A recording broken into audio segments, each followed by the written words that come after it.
สวัสดีครับผมเจออินสุดครับ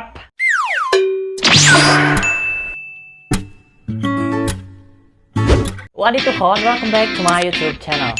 Seperti yang kalian lihat di judul, di video kali ini kita akan bahas mengenai teori rahasia di balik series The Gifted Graduation part kedua. Karena di video sebelumnya banyak banget yang request part 2-nya dong. Dan akhirnya aku cari lah tuh teori-teori yang lainnya. Dan ternyata teorinya itu banyak banget.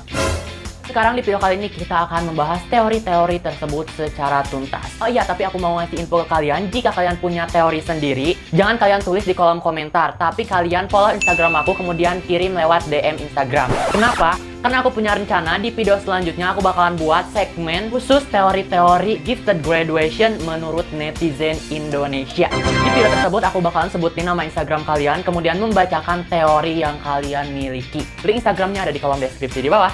Dan seperti biasa sebelum kita ke videonya, jangan lupa kalian untuk tekan tombol like terlebih dahulu, kemudian kalian tekan tombol subscribe dan tekan lonceng notifikasinya supaya kalian dapat video terupdate selanjutnya. Oke, kalau begitu jangan tunggu lama-lama lagi, tutup pintu kamar, cek kanan kiri atas bawah depan belakang kalian, and let's get to the theory. Pow! Teori yang pertama yaitu Korn merupakan impostor dari member The Gifted. Seperti yang kita ketahui di episode 4 dan diperjelas di episode 5 kemarin bahwa secara terang-terangan Korn lah yang mencuri serum dari Budarin dan mengakui bahwa dirinya lah pemimpin dari geng anti The Gifted. Jujur pada saat episode 4 kemarin gue gedek banget sama Korn. Etis gue tuh gak nyangka gitu kok bisa gitu sosok gak tuh, emangnya dihantu. Maksudnya tuh seorang Korn gitu, anak yang pendiam, anak yang gak nonjol sama sekali. Sekalinya nonjol dia jadi pengkhianat. Sabar. Kemarin kan aku bahas sedikit mengenai si Korn. Dan aku tanya ke kalian sebenarnya apa sih potensi sebenarnya dari si Korn ini. Karena menurut aku pribadi gitu nothing special dari Korn gitu loh. Dan akhirnya aku menemukan apa potensi sebenarnya dari si Korn. Potensi yang dimiliki Korn adalah di bidang biologi dan human immunity. Dia ahli dalam serum, virus, dan ilmu biologi yang lainnya. Dia juga memiliki regenerasi tubuh yang sangat cepat. Dan dia tahan terhadap virus, injeksi, dan berbagai macam penyakit. Kita flashback ke episode 5 kemarin. Pada adegan detik-detik Korn bakalan ditangkap oleh Peng dan member The Gifted yang lainnya. Di situ kita lihat bahwa tiba-tiba semua orang yang ada di ruangan tersebut pingsan semua. Kenapa kok bisa pingsan? Ternyata di ruangan tersebut disebarkanlah gas karbon monoksida. Gas karbon monoksida adalah gas yang tidak berwarna, tak berbau, dan tak berasa. Gas ini terdiri dari satu atom karbon yang secara kovalen berikatan dengan satu atom oksigen. Dengan menghirup gas ini, kemampuan darah untuk mengikat oksigen akan berkurang, hingga mengakibatkan sesak napas, pusing, dan kemudian pingsan. Terus mengenai potensi Korn yang tidak dapat tidur selama 24 jam, itu merupakan efek samping dari potensi yang ia miliki. Lalu apa alasan Korn menjadi impostor? Diduga alasan Korn menjadi impostor karena sifat irinya terhadap member-member The Gifted yang lain. Karena kan seperti yang kita ketahui bahwa dari tiap-tiap rencana, dari segala rencana, Korn ini tuh tidak mengambil andil besar dalam rencana tersebut. Ya cuma ikut-ikutan aja, nggak bertindak sehebat member-member yang lain. Karena alasan itulah diduga Korn mengkhianati member The Gifted. Tapi diduga teori ini ternyata salah. Karena impostor yang sesungguhnya bukanlah Korn. Lalu siapa impostor sesungguhnya? Kita lanjut ke teori yang kedua. Claire dan Pun adalah impostor yang sesungguhnya. Apa buktinya? Kita simak beberapa tahap analisa berikut ini. Yang pertama, tahap analisa ekspresi. Coba lihat capturean dari video berikut ini. Capturean ini diambil ketika scene di mana anak-anak The Gifted baru mengetahui bahwa pencuri serum sekaligus pemimpin anti The Gifted adalah salah satu member The Gifted. Di saat yang lain terlihat kaget, justru Pun dan Claire terlihat panik. Ekspresi kaget dan ekspresi panik itu jelas berbeda. Ekspresi kaget menggambarkan seolah-olah nggak percaya, dan ekspresi panik menggambarkan teng, Kang Cendol, aduh. Dan ekspresi panik menggambarkan seolah-olah ketakutan. Dan tidak hanya itu, ketika anak-anak The Gifted sedang mengadakan rampak dan perundingan, seringkali Claire dan Pun melakukan tatap-tatapan. Yang dimana tatap-tatapan ini bukan berarti tatapan-tatapan cinta antara kekasih ya, bukan. Tetapi tatapan mata seolah-olah memberikan kode rahasia. Kita lanjut ke tahap selanjutnya, yaitu tahap analisa poster. Di poster tersebut terlihat jelas bahwa di samping kepala sekolah terdapat Claire dan Pun. Banyak orang yang mengartikan bahwa arti dari poster ini adalah Claire merupakan tangan kanan dari kepala sekolah dan Claire didampingi oleh Pun, kekasihnya, untuk menjalankan misinya. Dari poster aja orang bisa ngebaca loh. Gua aja nggak kepikiran guys. Hah. Tahapan yang terakhir yaitu tahap analisa season 1. Di season 1 tersebut terdapat dialog percakapan antara Claire dan Pun, dan Claire mengatakan bahwa dia sudah mengirimkan pesan pribadi terhadap nomor kepala sekolah. Logikanya kalau urusan sekolah itu pasti hubunginya ke pihak admin dong, bukan langsung ke pihak sekolah. Kecuali kalau orang tersebut memiliki hubungan khusus terhadap kepala sekolah. Entah itu hubungan teman, hubungan saudara, atau hubungan keluarga. Lalu itu artinya Claire mempunyai hubungan dengan kepala sekolah dong. Claire dan Pun memanipulasi keadaan ketika bertengkar dengan Con. Masih ingat dengan adegan Pun dan Con berantem lalu Pun ditusuk oleh pisau? Diduga itu ternyata adalah susunan rencana yang dilakukan oleh Claire dan Pun. Untuk apa? Untuk memanipulasi keadaan seolah-olah Claire dan Pun merasa terkejut dan gak percaya dengan semua yang terjadi. Pun tiba-tiba datang seolah memarahi Con dan bertengkar di tempat itu. Namun ada yang janggal di sini. Ketika Pun dan Con tengah bertengkar hebat, kenapa kok si Claire hanya terlihat diam, nggak teriak, nggak memisahkan, dan nggak meminta tolong? Kok bisa? Jadi penyusun rencana dari adegan ini adalah Claire. Claire bekerja sama dengan Pun tanpa diketahui Con untuk melakukan A.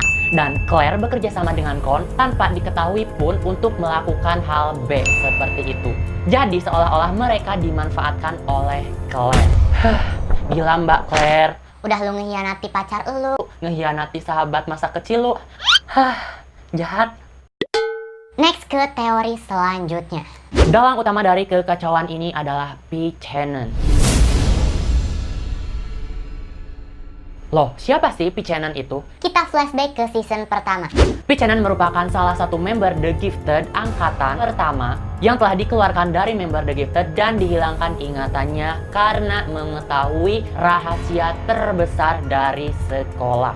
Emang apa sih rahasianya? Tahan. Kita bahas dulu detik-detik episode 5 kemarin. Ketika Time diminta oleh anak-anak The Gifted yang lain untuk mendeteksi keadaan Con, dan kemudian tibalah di tempat di mana Con berada, tiba-tiba muncullah P. Channon. Apakah P. Channon ada hubungannya dengan Con? Apakah P. Channon ini adalah temannya Con? Atau keluarganya Con? Seiring berjalannya waktu, kita akan tahu. Lalu apa tadi rahasia yang dimiliki oleh sekolah? Gua penasaran. Oke, bakal aku ceritakan. Rahasia terbesar yang dimiliki sekolah adalah anak The Gifted pernah melakukan eksperimen ekstrim yang diperintahkan oleh pihak sekolah, dan kelinci percobaannya adalah anak-anak biasa. Ya, bukan member The Gifted lah. Namun, hasil dari eksperimen tersebut gagal total. Yang tujuannya untuk melakukan peningkatan terhadap anak-anak biasa supaya jadi pinter lah, jadi nurut lah, jadi berguna lah untuk sekolah. Tiba-tiba keadaan anak-anak tersebut menjadi celaka. Nah, karena rahasia ini tidak ingin diketahui oleh halayak umum, tidak ingin diketahui oleh media, akhirnya pihak sekolah bersepakat untuk menutupi kejadian yang sudah terjadi. Namun P. Channon tidak menyetujui terhadap keputusan dari sekolah. Dan akhirnya P. Channon berusaha untuk membocorkan rahasia dari sekolah ini dengan bukti-bukti berkas yang ada, tapi diketahui oleh pihak sekolah. Kemudian P. Channon ditangkap dan dihilangkan ingatannya, kemudian dikeluarkan dari member The Gifted untuk menghilangkan jejak. Paham sampai sini? Kita lanjut. Namun seiring dengan berjalannya waktu, akhirnya ingatan dari P. Channon ini kembali pulih dan ia kembali mengingat semua yang terjadi. Ditambah ketika dia mendapatkan kabar bahwa sekolah tersebut bakalan mengadakan kelas The Gifted kembali, P. Channon sangat tidak setuju karena takut kejadian yang sama pada angkatan dia terulang kembali. Jadi P. Channon bekerja sama dengan Con untuk membuat geng anti The Gifted supaya tidak ada lagi korban dari eksperimen yang dilakukan oleh pihak sekolah. Kalau dipikir-pikir sih sebenarnya niatnya baik ya kan, karena dia tuh tidak ingin keadilan itu hilang begitu saja gitu loh. Anak-anak biasa juga, mereka juga spesial, cuman spesialnya itu tertunda. Lanjut ke teori kelima. Munculnya beberapa kubu yang berlawanan. Aduh, pusing gua. Udah terjadi masalah antara Kon dan The Gifted, udah muncul lagi Pichenon, terjadinya pepecahan antar member The Gifted, terus jadinya terbagi beberapa kubu gitu.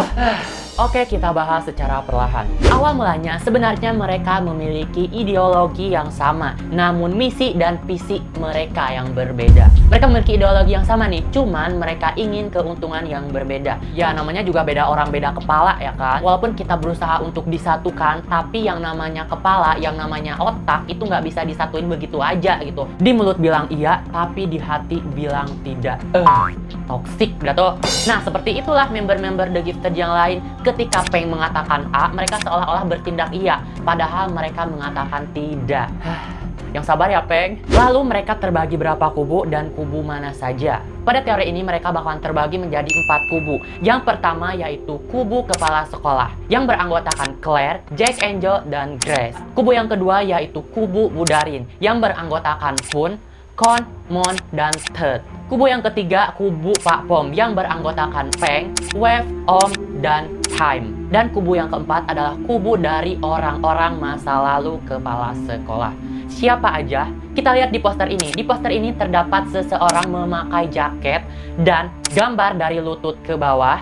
Itu diduga adalah Pichenon dan kawannya di masa lalu. Mereka diduga bakalan berada di kubu yang keempat. Cuma nih kalau menurut aku pribadi, pembagian kubu ini tuh kurang tepat sih. Kenapa? Karena ya menurut pemantauan aku pribadi, ada beberapa orang yang kayaknya tuh nggak bakalan berada di kubu tersebut gitu loh. Tapi nggak tahu ya, aku juga belum tahu pasti. Menurut pendapat aku aja. Dan mungkin kalian ada yang bertanya-tanya, kok Claire dan Pun berada di kubu yang berbeda? Kan mereka pasangan kekasih, Kak. Kalian yakin Claire dan Pun di season ini masih jadi pasangan kekasih?